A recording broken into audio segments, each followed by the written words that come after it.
കുന്നംകുളത്ത് കാറിൽ സഞ്ചരിക്കുന്നതിനിടെ 55-കാരന് സൂര്യാതപം ഏറ്റിരിക്കുന്നു. കടപ്പുറം അഴിമുഖം സ്വദേശി മധുവിനാണ് പൊള്ളലേറ്റത്. രാവിലെ 10 മണിയോടെ കുന്നംകുളം വടക്കാഞ്ചേരി റോഡിൽ വെച്ചാണ് ഈ സംഭവം ഉണ്ടായത്.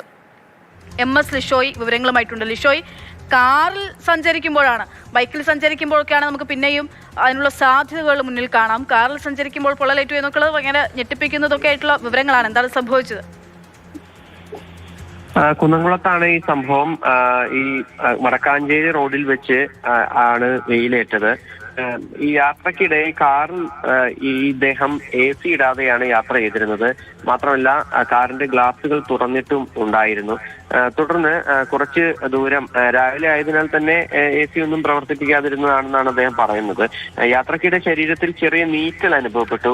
പക്ഷെ അത് കാര്യമാക്കിയില്ല. അദ്ദേഹത്തിന് അത് പിന്നീട് കൂടുതൽ ബുദ്ധിമുട്ടുകൾ അനുഭവപ്പെടുകയായിരുന്നു. വീട്ടിലെത്തി നോക്കിയ ശേഷമുള്ള പരിശോധനയിലാണ് നെഞ്ചിന് താഴെയായി ചുവന്ന കുമിളകൾ രൂപപ്പെട്ട നിലയിൽ കണ്ടെത്തിയത്. തുടർന്ന് ഉടനെ തന്നെ അഞ്ചങ്ങാടിയിലെ ആശുപത്രിയിൽ എത്തി ചികിത്സ തേടി. പ്രാഥമിക പരിശോധനയിലാണ് സൂര്യാഘാതമാണെന്ന് സ്ഥിരീകരിച്ചത്.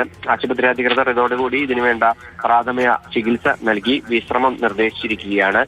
കഠിനമായ ചൂട് ഉണ്ടാകുന്ന സാഹചര്യത്തിൽ നേരത്തെ സൂചിപ്പിച്ച പോലെ കാറിൽ സഞ്ചരിക്കുന്നതിനിടയിൽ തന്നെ ഇത്തരത്തിൽ സൂര്യാഘാതം ഏൽക്കുന്നത് അത് വലിയ ഒരു ആശങ്കയാണ് എല്ലാവർക്കിടയിലും ഉണ്ടാക്കിയിരിക്കുന്നത്.